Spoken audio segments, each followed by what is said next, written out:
गुरुदेव जगत व्याप्तम् ब्रह्मा विष्णु शिवात्मकम् गुरु परतरम् नहि किंचित् तस्मै श्री गुरुवे नमः। सर्वे भवन्तु सुखिनः सर्वे सन्तु निरामयाः सर्वे भद्राणि पश्यन्तु मा कश्चित् दुःखभाग् भवेत्। परम तत्व अवतार परम पुरुष पूर्ण धनी मालिक सदगुरु की प्रिय आत्माओं, बुजुर्गों, बहनों, माताओं, बच्चों, सबको राधा।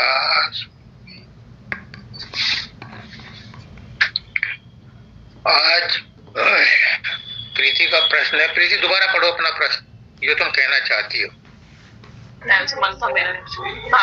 जी गुरुजी, मेरा प्रश्न ये है कि जब भी हम सुमिरन में बैठने का कोशिश करते हैं तो मतलब ऐसा क्या है कि हम कोशिश की हमने कि हम बैठे और हम अंदर गए और हमें लगा कि जैसे हम किसी कोठरी में हैं या कहीं हैं कमरे में, तो कमरे के अंदर कमरे दिख रहे हैं, कहीं दूर प्रकाश दिख रहा है, अलग अलग टाइप की आवाजें सुनाई दे रही हैं, कहीं म्यूजिक है या कुछ इस टाइप की है। लेकिन हम कोशिश करते हैं कि इस कमरे से इस कमरे में जा रहे हैं, लेकिन उस प्रकाश की तरफ नहीं पहुंच पाते। कोशिश करते हैं कि उन आवाजों को पकड़ें या कुछ, और कुछ देर के बाद ऐसा लगता है कि एकदम से किसी ने हमें जितना अंदर गए उतना ही हमको बाहर धकेल दिया और हम एकदम से बाहर हो गए और एकदम से ध्यान टूट जाता है। तो उस समय फिर दोबारा प्रयास करते हैं कि ये क्या हुआ, तो ऐसा हो नहीं पाता। जब भी कोशिश करते तो ऐसा लगता है कुछ है जो हमको बाहर निकाल देता है और हम नहीं कर पाते। और उस समय ध्यान करने बैठो तो अलग ही अलग ख्याल बस मन में चलते रहते हैं। बस ये होता है, और ये चीज बस कुछ सेकंड्स के लिए हो पाती है, लॉन्ग तो हो ही नहीं पाती है। तो बस इस वजह से मन उदास होता है कि ऐसा क्या है जिसे हम नहीं पकड़ पाए, या जो भी है ये होता है मेरे साथ। ठीक है, राधा स्वामी। राधा स्वामी। ये आप ही के साथ नहीं होता, सभी के साथ होता है। मैं बार बार कहता हूं कि जो भी हम काम करते हैं, जो भी हमें महसूस होता है, उसके रूट कॉज में जाओ। जब तक रूट कॉज में नहीं जाओगे, जुकाम हो गया, विक्स खा लिया, विक्स लगा लिया, बुखार हो गया, डोलो खा ली, ये बीमारी का इलाज नहीं है। बीमारी का परमानेंट इलाज तब होगा जब उसके रूट कॉज में जाओगे। आपकी जो समस्या है, सभी के साथ समस्या, कोई एक इंडिविजुअल के साथ नहीं है। इसका रूट कॉज क्या है? रूट कॉज ये है जो मेरे गुरु ने मुझे बताया, वही मैं आपको बताऊंगा। जब हमारी आत्मा, हमारी सूरत मालिक के चरणों से निकल करके धार के रूप में आएगी, तो उस समय वो बिल्कुल डिस्टिल्ड थी, पवित्र थी, पावन थी। जैसे ही वो एटमॉस्फेयर में आई, उस पर खोल चढ़ गए, और नीचे आई और खोल चढ़ गए, और नीचे आई और खोल चढ़ गए। हमारी सूरत राधा स्वामी धाम से चली, सतलोक में आई, सतलोक से नीचे उतरी, महाशून्य में भंवर गुफा में आई, महाशून्य में आई, शून्य में आई, त्रिकुटी में आई, सहजल कमल में आई और आकर के तीसरे तिल पर बैठ गई और यहाँ से सारे शरीर का संचालन करती है। इसके ऊपर इतने खोल चढ़ते गए, इतने खोल चढ़ते गए कि ये अपना नाम पता ही भूल गई। त्रिकुटी में आकर के इसको मन मिल गया साथ में। मन माया का एजेंट है। मन रिकॉर्ड रखता है पुराने जन्मों का, चित्त रखता है। मन चतुष्ट है, मन बुद्धि चित्त अहंकार। यहाँ पर जितने भी आपके संचित कर्म है, प्रारब्ध कर्म है, क्रियमाण कर्म, सबका रिकॉर्डिंग होता है और ये रिकॉर्डिंग माया, काल माया के द्वारा की जाती है। इसका सिद्धांत ऐसा अकाट्य है, ऐसा अचूक है कि जो जैसे करें सो तस फल पाओ। वो निरंजन नहीं चाहता कि आत्मा वापस अपने घर को जाए, इसलिए मन पूरा जोर लगाता है कि इसको उसकी याद ही ना आए ऊपर जाने की, वापस जाने की, और किसी को याद आए तो उसे बरगला दे।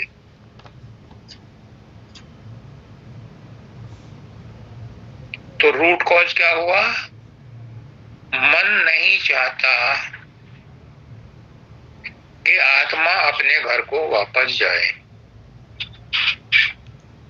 और ये भी तय है कि आत्मा जब अपने घर को वापस जाएगी तो मन ही उसका साथ देगा, तभी वो जाएगी। बिना मन के सुमरन ध्यान भी नहीं होता, बिना मन के प्रेम भी नहीं होता, बिना मन के समर्पण भी नहीं होता। मन एक हमारा ऐसा मीडियम है, ऐसा पक्ष है, एक तरफ घुमाओ तो ताला खुल जाता है, दूसरी तरफ घुमाओ तो ताला बंद हो जाता है। मन हमारा दोस्त भी है, दुश्मन भी है। तो इस समस्या का जो आपने अपनी बताई, कारण है मन, और मन पर जन्म जन्मांतरों के संस्कार पड़े हैं। इसलिए वो वजन बन करके, पर्दा बन करके, दीवार बन करके, विरोधी बन करके खड़ा हो जाता है, और जो भी हम प्रयास करते हैं उसमें बाधा डालता है। लेकिन स्वामी जी महाराज कहते हैं कि जिसके ऊपर गुरु की दया होती है, गुरु जिसका हाथ पकड़ लेता है, गुरु जिस पर अपना स्टैंप लगा देता है, काल और माया उसका रास्ता नहीं रोकते। कर्म तो वो करता है, कर्मों का भुगतान भी करता है, लेकिन गुरु की दया मेहर से उसका रास्ता सुखाला होता जाता है। बशर्ते कोई, गुरु तो सब करते हैं। 80% जनसंख्या में तो भारत की कहता हूं, विदेशों का नहीं मुझे पता कि उनमें कितना गुरु भक्ति है। भक्ति तो वो भी करते हैं, लेकिन गुरु भक्ति के बारे में नहीं पता कि वो कितने गुरु भक्ति करते हैं। लेकिन इंडिया में 80% आदमी किसी ना किसी गुरु से जुड़े हुए हैं। फिर उनके मन साफ क्यों नहीं है, उनकी भक्ति सफल क्यों नहीं होती? होनी चाहिए, नहीं होती। क्यों? क्योंकि गुरु तो किया, गुरु को तो माना, लेकिन गुरु की बात नहीं मानी। गुरु की बात मान करके उस पर अमल नहीं किया, रहने में नहीं लाए, तो गुरु बेचारा क्या करे। गुरु चाह करके भी कुछ नहीं कर सकता। क्यों नहीं करता सत्संगी? क्योंकि उसके प्रारब्ध कर्म ऐसे हैं कि उसको वैसे ही खेल खिलाना है। लेकिन गुरु जिसके देख लेता है कि इसी जन्म में कर्म कटने होते हैं, तो गुरु उसको विशेष आकर्षण शक्ति से ऐसे कर्म करने के लिए कहता है, ऐसे मार्ग दिखाता है कि सहज में ही उसके प्रारब्ध भी कट जाते हैं, संचित भी खत्म हो जाते हैं, एक ही जन्म में संचित भी खत्म हो जाते हैं। जैसे ही वो त्रिकुटी में आता है, उसके संचित कर्मों में गुरु माचिस लगा देता है। क्रियमाण कर्म उसके लेखे में लिखे ही नहीं जाते। प्रारब्ध कर्म सबको भोगने ही पड़ते हैं। प्रारब्ध कर्मों को गुरु नहीं छेड़ता, क्योंकि प्रारब्ध कर्मों को भोगने के लिए ही शरीर मिला है। इसलिए गुरु बेहतर जानता है और गुरु को पता है, इसलिए वो अपने शिष्य को बीच बीच में टोकता रहता है, डांटता रहता है, कसता रहता है। लेकिन जो गुरु से मिले ही नहीं, गुरु के पास ही नहीं जावे, और जो सत्संग भी करे तो चित लगा के ना करे, तो ऐसे सत्संगी पर गुरु की बातों का भी असर नहीं होता। मैं दूसरे का नहीं, अपना ही उदाहरण देता। मुझे 40 साल क्यों लग गए? मेरे गुरु तो ऐसे परम संत, पूर्ण धनी, सर्वज्ञ थे, सर्व समर्थ थे, और उन्होंने मुझे बड़े प्रेम से इस मार्ग पर चलाया, बड़ा प्यार दिया। आज मैं देखता हूं कि ऐसा क्यों हुआ। मैंने पढ़े अपने मानव दयाल जी के 70 पत्र हैं मेरे पास। आज मुझे अपने ऊपर शर्म आती है कि उन पत्रों में जो इंस्ट्रक्शंस दिए हैं उनका पालन ही नहीं किया। सत्संग में तो क्या कहा होगा याद ही नहीं, लेकिन पत्र जो लिखे वो तो इसी रिकॉर्ड के लिए रखे थे। लिखते थे, इस पत्र को माथे से लगाना और साधन अभ्यास करने से पहले इसे चूमना, इसे पढ़ना, उसके बाद साधन अभ्यास में बैठना। मेरा ध्यान करो, मेरा सुमरन करो, जैसे मैंने बताया वैसे चलो। लेकिन अपनी सुविधा के अनुसार समय समय पर उसमें परिवर्तन करता रहता था, और जो असली तत्व था उस तक मैं नहीं पहुंच पाया। अब आकर के जब कर्मों का थोड़ा सा भुगतान हो गया, उसका ढीले हुए, तब समझ में आया कि गुरु क्या चीज है। अभी आचार्य वंदिता ने बताया, सुमरन, ध्यान, भजन। सुमरन किसका करना है?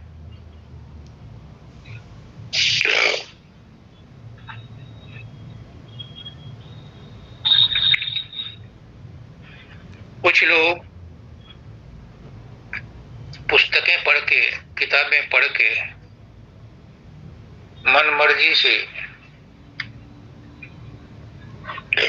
कोई सा भी नाम चुन लेते हैं और उसका सुमरन करते हैं। कृष्ण कृष्ण कहते हैं, कुछ राधे राधे कहते हैं, कुछ कहते हैं राधे राधे श्याम से मिला दे। जबकि राधे जब एक बार श्याम से बिछुड़ी, फिर नहीं मिली, तो वो कैसे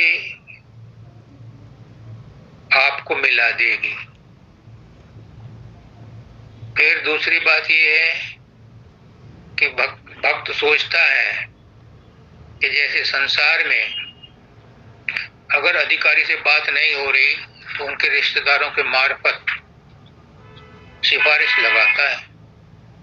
इसी तरह से जब कृष्ण सामने नहीं आ रहे तो राधा का सहारा पकड़ लेगा, राधा पहुंचवा देगी। यही संत मत के सत्संगी भी करते हैं, राधा स्वामी मत के सत्संगी भी करते हैं। कैसे? अगर गुरु के सत्संग में बात समझ में नहीं आई, ऐसे भी सत्संगी हैं जो कहते हैं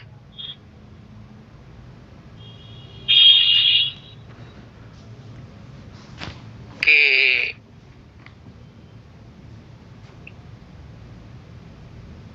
कहना नहीं चाहता फिर भी कहना पड़ता है कि एक गुरु से ना मिला तो दूसरे गुरु से ले लो। गलत बात। गुरु तो एक ही है, इष्ट तो एक ही है, जिससे भी लो उसी को गुरु मान करके लो। एक के एक निष्ठ होगे तो आपकी प्रगति होगी। अगर आप दूसरे सत्संग में जाते हैं तो वो भी गुरु ही है, उसको अलग मत मान के चलो। गुरु सत्ता, गुरु तत्व एक है। जब द्वैत हमारे मन में आ जाता है, द्वि हमारे मन में आ जाती है, राधा के साथ कृष्ण भी आ जाता है तो द्वि हो गई। एक को मानो और उसी को परम तत्व मानो। जिससे भी आप ज्ञान लो उसको परम तत्व मान करके उसके ऊपर चलो तो आपके प्रगति होगी। क्यों कहते हैं गुरु कि जिस समय आप सुमरन करो दूसरे का ध्यान नहीं आना चाहिए। रामायण में कहते हैं उसे अनन्य भक्ति। क्यों कहते हैं? संत मत में भी कहते हैं, गुरु भी कहता है, राधा स्वामी मत में भी कहता है कि जब आप सुमरन करो तो दूसरा ख्याल नहीं आना चाहिए। ये दूसरा ख्याल ही खतरनाक है। गुरु एक अनादि अनंत महान, गुरु तो एक है। कबीरदास जी कहते हैं कामी तरे क्रोधी तरे पापी तरे अनंत और आन उपासक कृतगन तरे न नाम रटा। जो गुरु को अपने से दूसरा मानता है, जो गुरु ने नाम दिया है उसको अपने से दूसरा मानता है, गुरु के स्वरूप को और मालिक के स्वरूप को दो मानता है, वो कितना ही नाम जप ले, वो कितना ही ध्यान लगा ले, उसकी आंतरिक प्रगति नहीं हो सकती। गुरु जो नाम देता है वो अपना ही नाम देता है, उस नाम में ही शक्ति है। जो भी गुरु ने नाम दिया उसी नाम में शक्ति है। नाम में शक्ति नहीं है, नाम देने वाले में शक्ति है। तो जब तक उसको तुम इज्जत नहीं दोगे नाम देने वाले को, जो संत सदगुरु वक्त है उसकी भी इज्जत करो, क्योंकि वो भी तुम्हारे ही गुरु का रूप है। लेकिन असली गुरु तो वही है जिसने नाम दिया है। बाद वाला जो संत सदगुरु वक्त है वो अपने भेड़ों की भी संभाल करता है, पिछली भेड़ों की भी, पिछले गुरु के शिष्यों की भी संभाल करता है। लेकिन गुरु तत्व तो एक ही है। सब गुरु एक ही जगह से आए हैं, सब जीव वहीं से आए हैं। गुरु को मानुष मत जानो, गुरु है सत्य पुरुष की जान। हम उसको मनुष्य मान लेते हैं, वहीं दीवार बन जाता है मन, वहीं पर्दा बन जाता है अहंकार का, क्योंकि हमने गुरु को वो दर्जा नहीं दिया। बाबा चरण सिंह जी कहते हैं कि अगर कोई गुरु को भगवान मान करके सुमरन ध्यान भजन करता है तो उसे कुछ करने की जरूरत नहीं है। अगर वो सचमुच में गुरु को भगवान मानता है, परमात्मा मानता है, लेकिन कोई नहीं मानता, गुरु को मनुष्य मान लेते हैं। गुरु नाम आदर्श का, गुरु है मन का इष्ट, और इष्ट आदर्श को ना लगे समझो उसे कनिष्ठ। जो इष्ट को, गुरु को आदर्श नहीं मानता, एक नहीं मानता, आदर्श कहाँ रहता है, आइडिया कहाँ रहता है, आइडियल कहाँ रहता है, मन में ही रहता है। जब मन में हमने रख लिए तो फिर अनन्य भक्ति ना हुई। अगर गुरु को हमने एक माना, जिस गुरु से भी आप ज्ञान ले रहे हो उसे गुरु शरीर मत मानो, उसे परमात्मा का ही रूप मानो, और हैं सभी परमात्मा का रूप। गुरु ही क्यों, जितने भी प्राणी हैं सब परमात्मा का रूप है। गुरु का विशेष दर्जा इसलिए है कि गुरु ने उस सामान्य परमात्मा को विशेष रूप में साक्षात कर लिया है, इसलिए वो गुरु है। और वही आपको आपके अंदर भी साक्षात कराने की क्षमता रखता है। उस दृष्टि से अगर तुम गुरु की बात को मानते हो, उसका सत्संग सुनते हो, उस पर अमल करते हो, तो कोई वजह नहीं कि आपको साधन अभ्यास में दिक्कत आए। आ नहीं सकती। दिक्कत तभी आती है जब हम गुरु को गुरु का दर्जा नहीं देते, गुरु की बात को नहीं मानते, उसका रूप प्रकट नहीं करते। अपने गुरु का रूप प्रकट करो, फिर संसार की परेशानियां आपके पास नहीं आएंगी। आएंगी तो वो महसूस नहीं होंगी, धीरे धीरे कट जाएंगी। गुरु पर जो दृढ़ विश्वास करता है, गुरु पर जो श्रद्धा रखता है, गुरु से जो प्रेम करता है, गुरु उसका मार्गदर्शक बन जाता है। सबके अंदर गुरु है, सबके अंदर परमात्मा है, पर सबका मार्गदर्शक नहीं बनता, क्योंकि हम उसे बनने नहीं देते। वो कब बनेगा, जब हम संपूर्ण समर्पण अपने गुरु के प्रति कर देंगे। मैंने जो करना था कर लिया, अब आप संभालो, तो फिर गुरु संभालता है। मुझे संभाल रहा है, आपको भी संभालेगा। एक बात और बताऊं,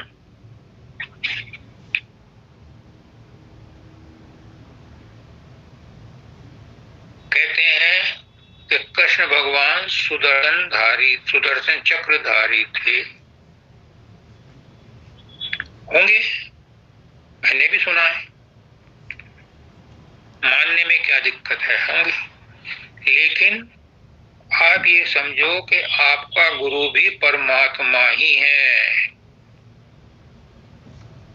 परमात्मा बड़े रूप में है, सदगुरु छोटे रूप में है।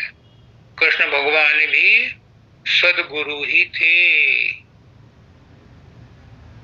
वो सुदर्शन चक्रधारी थे। आपका गुरु भी सुदर्शन चक्रधारी है, आप भी सुदर्शन चक्रधारी बन सकते हो। क्या है सुदर्शन? अच्छा दर्शन। कृष्ण भगवान हमेशा अच्छा सोचते थे, अच्छा देखते थे। जो भी काम करते थे वो अच्छा ही समझ के करते थे, कल्याण करने के लिए करते थे। आपका गुरु भी आपके लिए सुदर्शन चक्रधारी है, बशर्ते आप उसे ऐसा मानो। जिस दिन आप ऐसा मानोगे उस दिन आपके रथ का रथी हो जाएगा, आपका भी पथ प्रदर्शक बन जाएगा। करके देखो,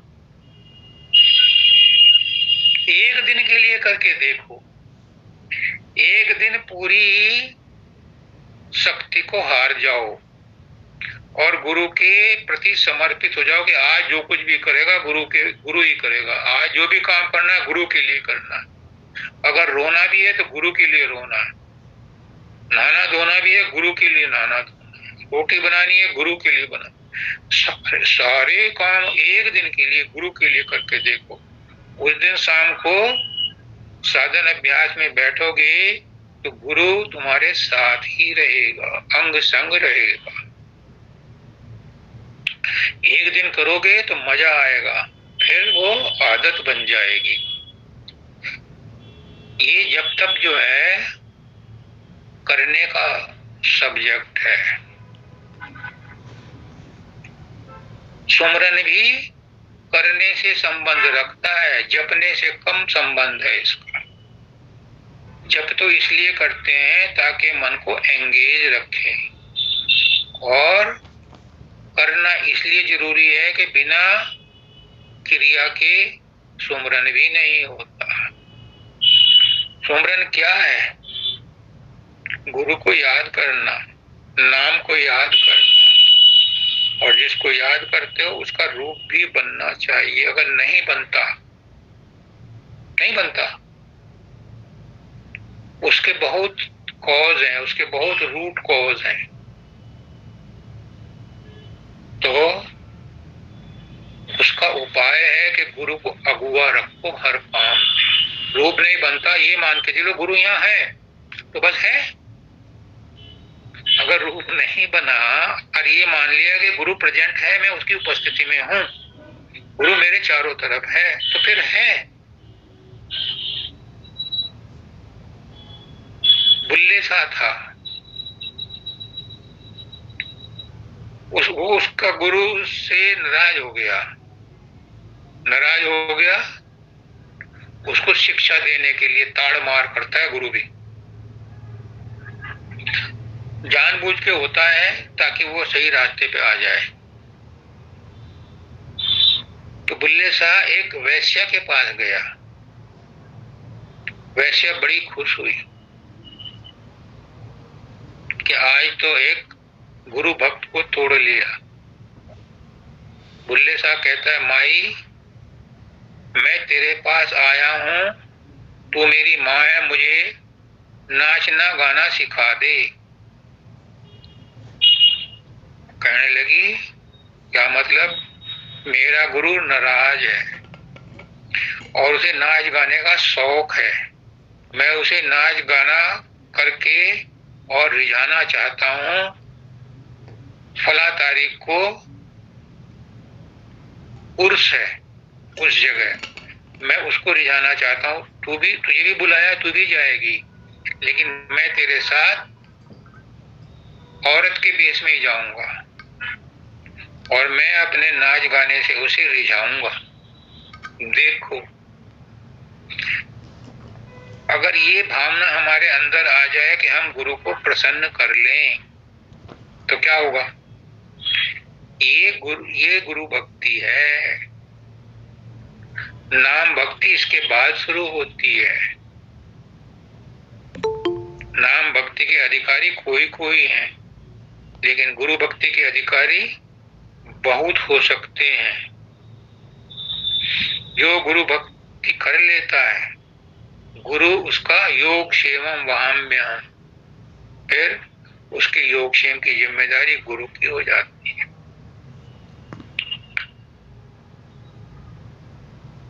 11वें अध्याय में गीता के कृष्ण भगवान ने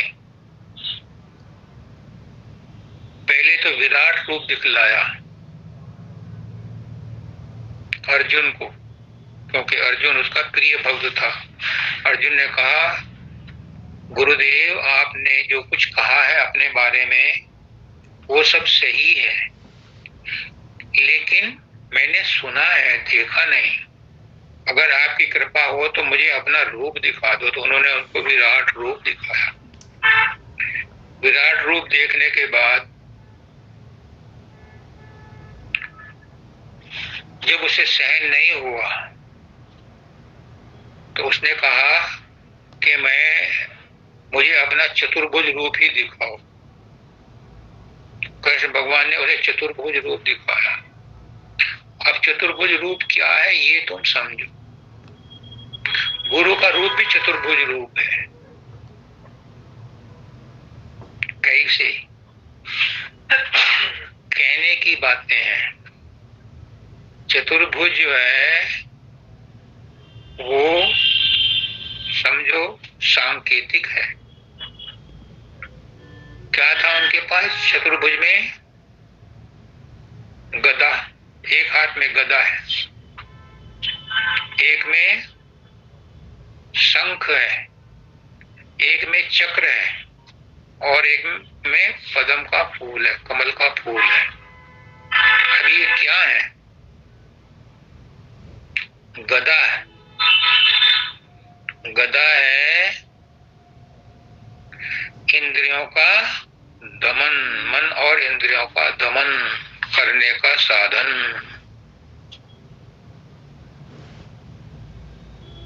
चक्र है, कौन सा चक्र है? सुदर्शन चक्र, अच्छा देखने का चक्र, यानी तीसरे चक्र को तोड़ने का साधन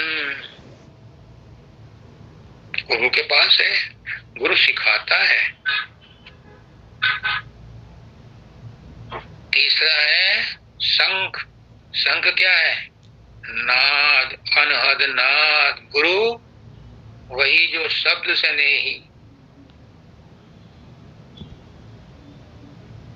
गुरु शब्द का प्राकट्य है। शब्द ही रचना की जान है, शब्द ही परमात्मा है और गुरु उस शब्द का पर्सोनिफिकेशन है, साक्षात रूप है। तो गुरु क्या करता है? शब्द में रहता है, शब्द की डोर को ही आपको सुमरन करने के लिए देता है, उसी का ध्यान भजन करने को कहता है और बाहर में इंस्ट्रक्शंस दे करके अंदर में वो शब्द के रूप में कन्वर्ट हो जाता है। पहले गुरु का रूप अंदर में प्रकट होगा, फिर उस शब्द के साथ, उस रूप के साथ प्रकाश पैदा होगा, प्रकाश के साथ शब्द होगा, यानी वही बाहर का गुरु अंदर में शब्द रूप में परिवर्तित हो जाएगा और ये तीसरा क्रम पूरा हो गया। गदा हो गई, मन और इंद्रियों का दमन हो गया। दूसरा सुदर्शन चक्र, आपने ब्रह्मांड के नाके को तोड़ दिया तो प्रकाश और शब्द में प्रवेश कर दिया। लेकिन यहाँ पर भी मंजिल नहीं है। चौथा पदम क्या है? पदम होता है निर्मल, निर्लिप्त। आपकी अवस्था, आपकी सूरत को जब वो चौथे पद में ले जाता है, सत पद में ले जाता है, तो वो है परम पद, यही है पदम। तो आपका गुरु भी चतुर्भुजी है, चतुर्भुजी है। आप भी चतुर्भुजी बन सकते हो, गुरु कर ले आप समान। ये तो कबीरदास कंचन में और पारस में यही अंतरो जान। पारस तो कंचन करे, गुरु कर ले आप समान। तो आपको भी सुदर्शन चक्रधारी बना सकता है, आपको भी चतुर्भुजी बना सकता है, बशर्ते आप वैसा माने। अगर नहीं मानते, एक बार पुष्करनाथ जी ने कहा, आप मुझ में परम दयाल जी को देखना चाहो, परम दयाल जी को देख लो। मानव दयाल जी को देखना चाहो, मानव दयाल जी को देख लो। शब्दानंद जी को देखना चाहो, शब्दानंद जी को देख दो। पुष्करनाथ जी को देखना चाहो तो पुष्करनाथ जी को। नहीं कुछ देखना चाहो तो कुछ मत देखो, मैं तो ऑर्डिनरी आदमी। तो गुरु हमारी तरह ही रहता है, हमारी तरह ही खाता है, हमारी तरह ही बीमार होता है। लेकिन ये गुरु नहीं है। गुरु के अंदर गुरु तत्व है। जो गुरु तत्व है, जब उससे तुम्हारा संबंध हो जाएगा, तब तुम्हारी धार, सुमरन की धार, शब्द की धार पकड़ में आएगी और जब सुमरन की धार, शब्द की धार पकड़ में आती है तो उसी धार को पकड़ते पकड़ते मंजिल दर मंजिल, पौड़ी पौड़ी चढ़ता जा, जय माता की करता जा।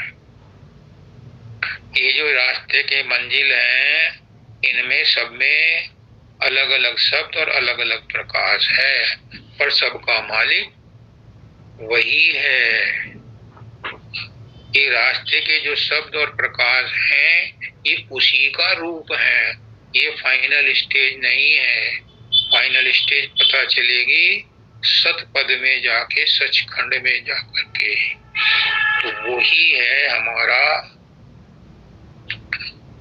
पहुंचने का मुकाम, जहां हमें पहुंचना है, क्योंकि हम वहीं से आए थे। समय बहुत बीत चुका है, अरबों खरबों जन्म ले चुके हैं। इस समय बड़े भाग मानुष तन पाव, तुलसीदास जी कहते, ये बड़ा भाग्य है कि कलयुग में इस समय हमारा प्राकट्य हुआ है। क्यों बड़ा भाग्य है? क्योंकि पुराने जन्मों के अच्छे संस्कार थे जो इस समय हमारा जन्म हुआ है। सतयुग में हजारों हजारों साल तपस्या करते थे, तब भी ऋषि मुनि नहीं पहुंच पाते थे। त्रेता युग में भी बहुत दिनों तक तपस्या करते थे, द्वापर में भी बहुत करते थे। कलयुग में तपस्या उपस्या करने की जरूरत नहीं है। कल केवल एक नाम आधारा, सुमर सुमर नर उतरे। कलयुग बड़ा सरल है, सारे काम ऑटोमेटिक होते हैं, जल्दी होते हैं। Instant coffee, instant breakfast, instant geyser, instant AC, सब कुछ तुरंत मिलता है। इसी तरह से परमात्मा का दर्शन भी इंस्टेंट हो जाता है, होता है। गुरु के पास चाबी है, नाम रहे सतगुरु आदीना।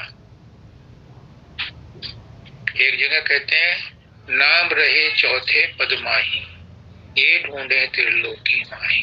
क्यों नहीं मिलता? क्योंकि हमने संसार को पकड़ रखा है, हमने गुरु को नहीं पकड़ा। जो कहता है मैंने गुरु को पकड़ लिया, अगर गुरु को पकड़ा होता, परमात्मा को पकड़ा होता, तो जो समस्याएं तुम बता रहे हो, मैं बता रहा हूं, वो होती नहीं। उनमें सब्र आ गया होता, उसमें मालिक की मौज का झलक दिखाई देती कि मालिक जो कर रहा है अच्छा कर रहा है। फिर आपको अफसोस नहीं होता कि मुझे ये तकलीफ है। तकलीफ किसकी है?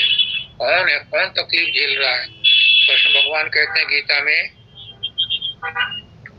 जब वो गंधारी से मिलने गए तो गंधारी ने उसने कहा कि कृष्ण तूने मेरे बच्चों को आपस में लड़वा के मारा है, तेरा परिवार भी आपस में लड़ करके मरेगा, जो उसने श्राप दिया। तो कृष्ण भगवान कहते हैं, बिना आसक्ति के, बिना मोह के, बिना क्रोध के, बिना राग द्वेष के माता, ये तो होना ही था। आपने श्राप दे करके, आपने ये वचन कह करके अच्छा ही किया, क्योंकि ये तो होना ही था। जिस पाप को मिटाने के लिए मैं आया हूं, मेरे परिवार में भी बढ़ गया था, वो कैसे टिक सकता है? वो तो मिटना ही है। लेकिन ये बात सुनो माता, कि युद्ध में जितने आदमी मरे हैं उनमें कौन मरा है? उसमें भी मैं ही था, मैं ही मरा हूं।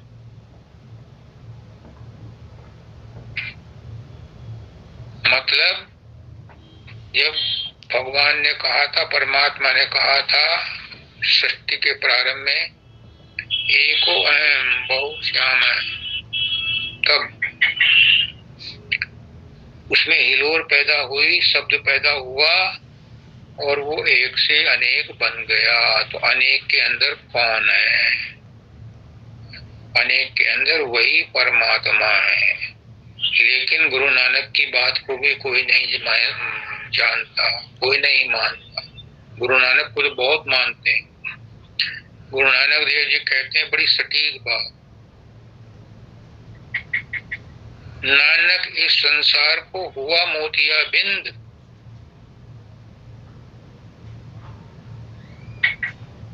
पास ही देखत नहीं लानत ऐसी जिंद। सबके अंदर, सबके आसपास पहाड़ में परमात्मा मौजूद है। आपके अंदर भी मौजूद है, मेरे अंदर भी मौजूद है, गुरु के अंदर भी मौजूद है। लेकिन पास है, दिखत नहीं, पास में होते हुए दिखता नहीं।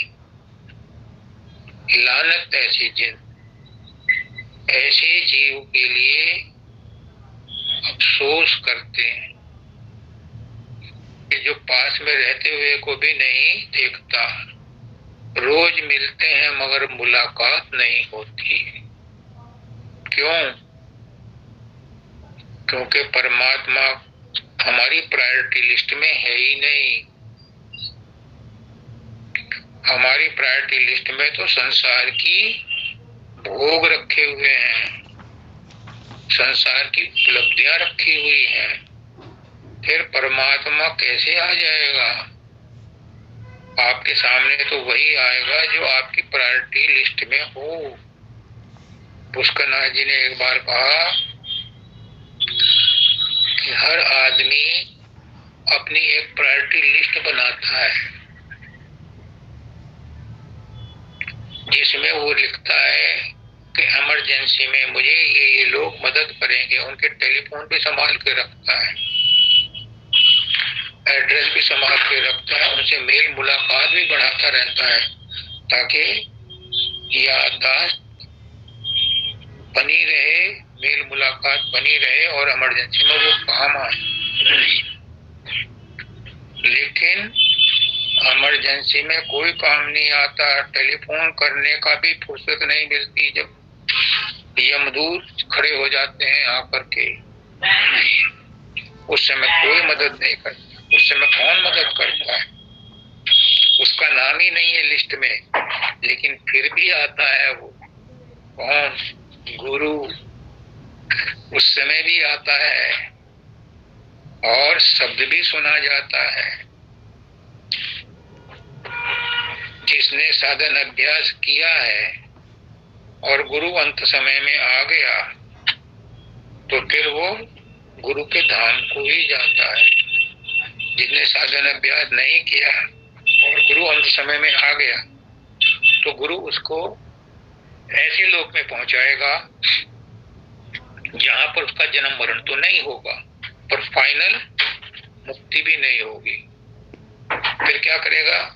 उस स्थान के द्वारा, उस स्थान से पास होकर के जितने भी बाद में किसी मुनि वो संत महात्मा आएंगे, वो उनको साथ लेकर के आएंगे, उन रूहों को, और फिर उनसे कर्म कटवा करके उनका काम पूरा कराएंगे, तब उनको मुक्ति पद मिलेगा। ये गुरु की महिमा है कि कैसे भी हो, किसी भी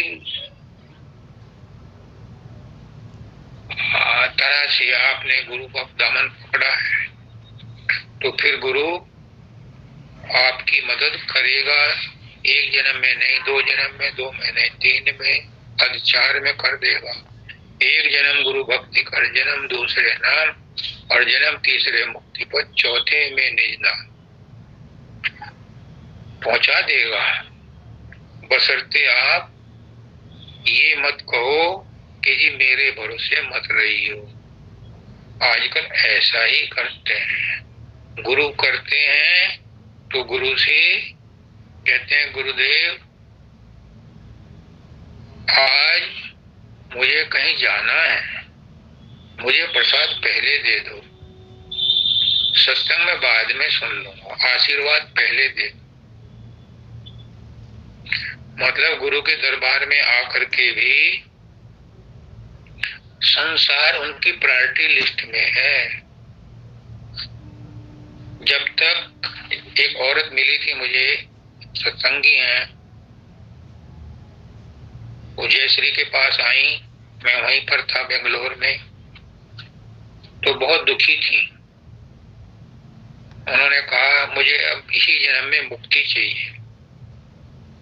मेरे मुंह से निकल गया, पता नहीं गुरुदेव ने कैसे कहलवाया कि आपको मुक्ति मिल जाएगी, शर्त एक है कि आपको आज के बाद इस इच्छा के अलावा कोई इच्छा संसार की ना रहे।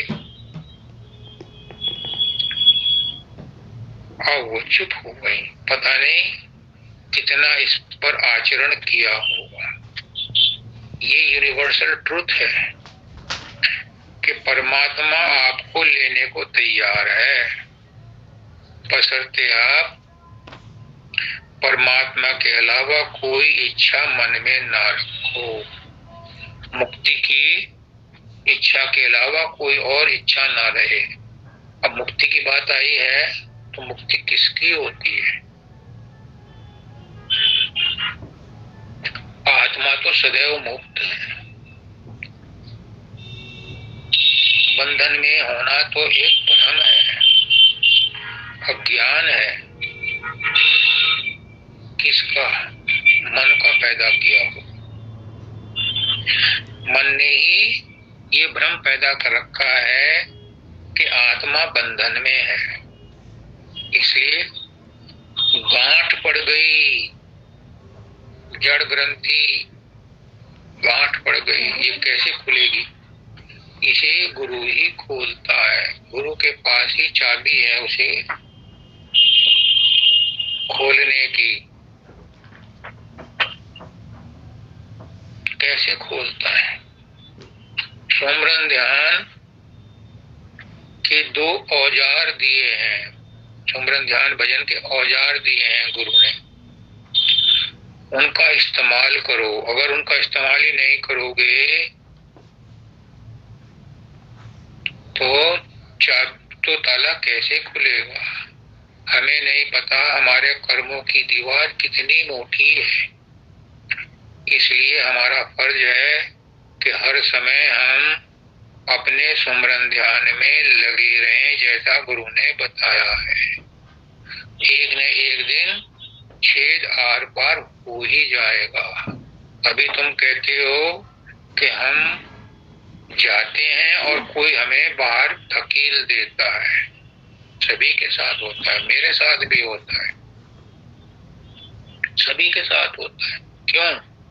क्योंकि कर्मों का बोझ इतना ज्यादा है कि उन कर्मों को लेकर के आप अंदर नहीं जा सकते। प्रकाश तो आप, उसमें तो थोड़ी टॉलरेंस है, प्रकाश तो आपको दिखाई देगा। कर्मों के बाद भी संस्कार रहेंगे तब भी दिखाई दे जाएगा प्रकाश, क्योंकि उसमें टॉलरेंस है। लेकिन जो साउंड है, जो शब्द है, उसमें 0% टॉलरेंस है।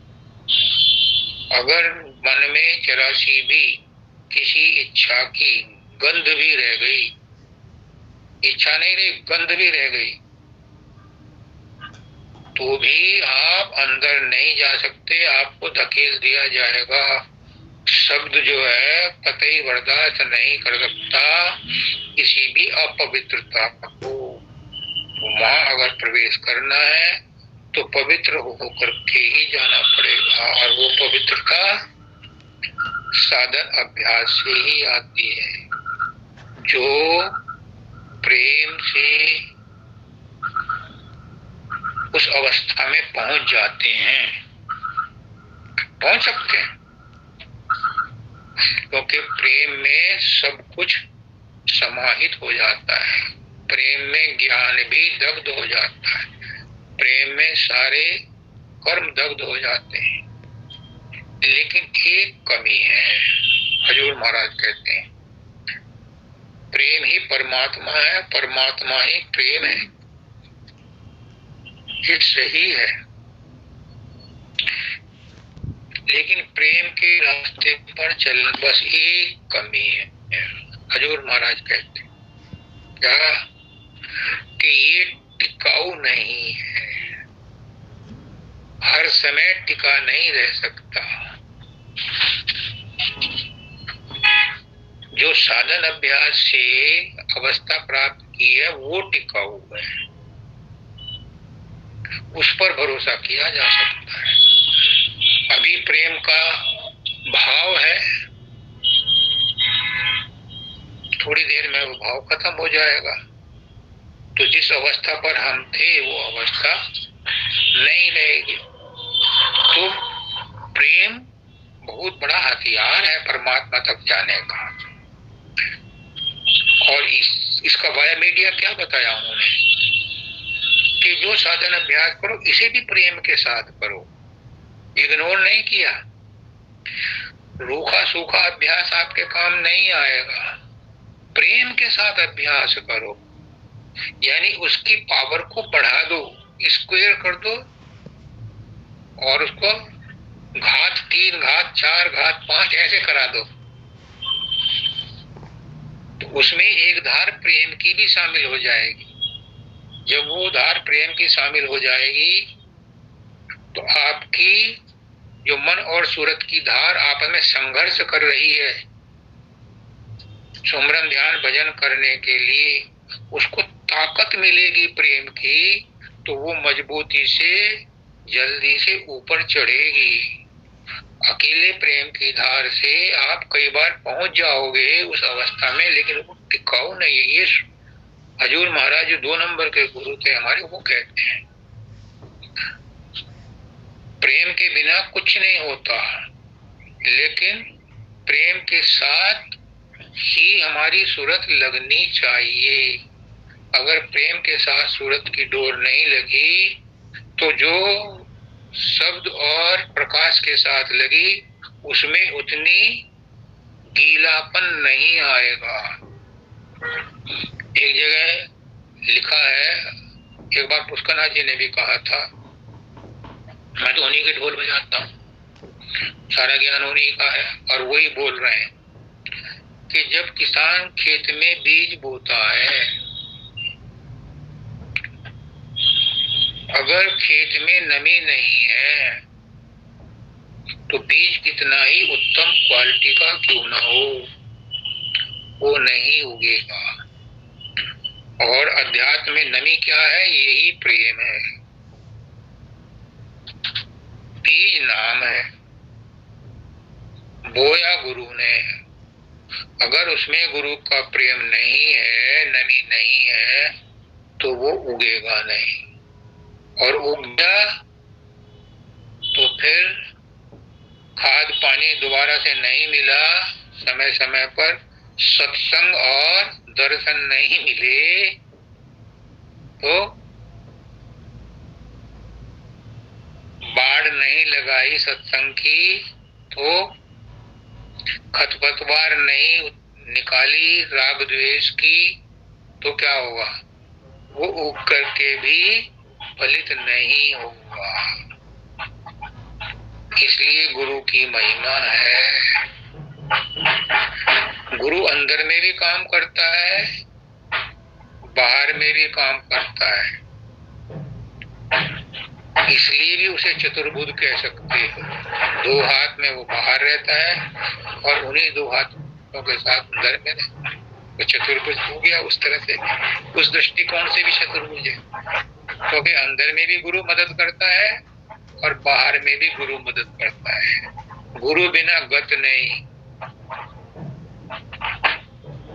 ब्रह्मा विष्णु महेश, इनको भी गुरु करना पड़ा।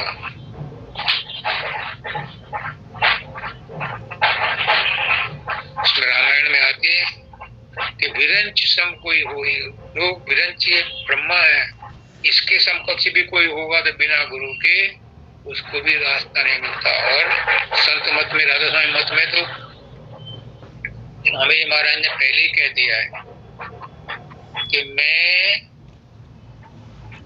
गुरु के द्वारे ही मिलूंगा। जिस एप्लीकेशन पर गुरु की रिकमेंडेशंस लिखी हुई हैं वही मंजूर की जाएगी, वही मेरे दरबार में आ पाएगा। अपने बलबूते पर कोई ना सुमरन ध्यान कर सकता है, न भजन कर सकता है, न उस दरवाजे के अंदर घुस सकता है जिससे तुम्हें बार बार लौटा दिया जाता है। गुरु की परमिशन है, गुरु की रिकमेंडेशन है, गुरु का परवाना है, तो आपको काल माया भी नहीं रोकेंगे, अपने सिर पर बिठा करके आपको रास्ता देंगे। जाइए, आप तो गुरु के माध्यम से आए हैं, आप तो गुरु के मार्फत आए हैं, हम आपको नहीं रोक सकते, उनको रास्ता देंगे, उनकी मदद करें। और क्या चाहते हैं? क्यों इस मनुष्य योनि में, इस जन्म, इस युग में हमें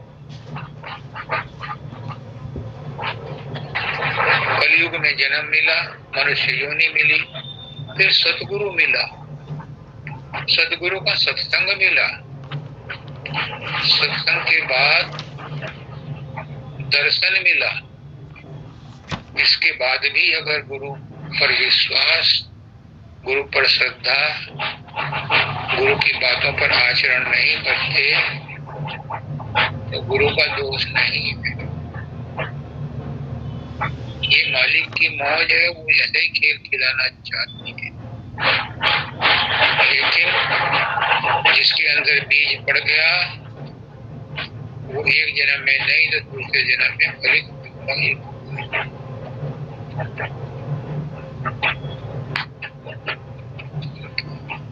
कहने का मतलब ये है कि कर्म ही कर्म में बदलते हैं,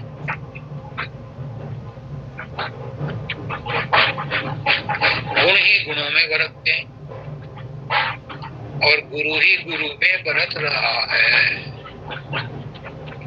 सब तरफ गुरु ही है और गुरु ही गुरु में बरत रहा है। अपने आप को उसके हवाले कर दो और उसकी मौज में रहो, फिर देखो आपका संसार भी और परमार्थ भी दोनों बने। क्यों? क्योंकि दोनों ही के अंदर गुरु बरत रहा है। आपकी जो परमार्थ की इच्छा है वो आपकी नहीं है, गुरु ने ही पैदा की है, लेकिन हम उस गुरु की पैदा की हुई इच्छा को भी संसार की इच्छाओं के नीचे दबा देते हैं, इसलिए वो दब करके रह जाती है। अगर गुरु की इच्छा को उभरने दिया जाए तो संसार की इच्छाएं अपने आप कम होती चली जाएंगी और एक दिन संसार का भी आनंद मिलेगा, गुरु का भी आनंद मिलेगा। किसी ने कहा है कि मंजिल के मुसाफिर जो थककर न बैठ, मंजिल भी मिलेगी और मंजिल मिलने का मजा भी आएगा।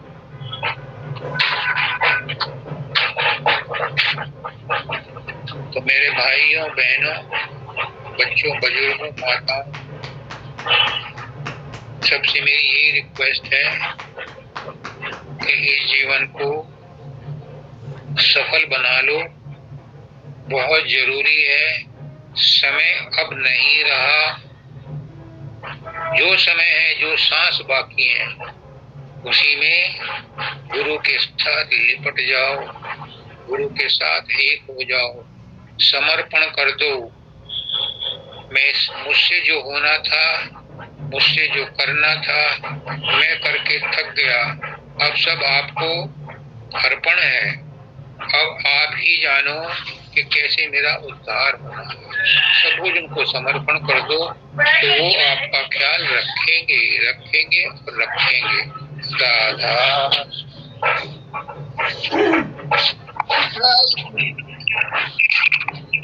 स्वामी, बहुत बहुत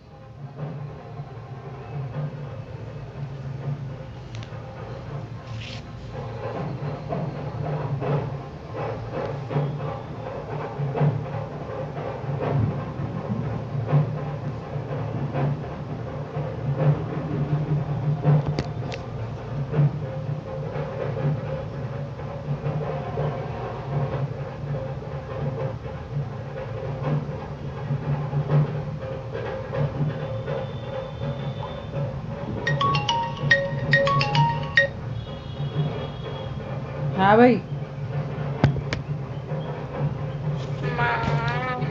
हाँ बोलो।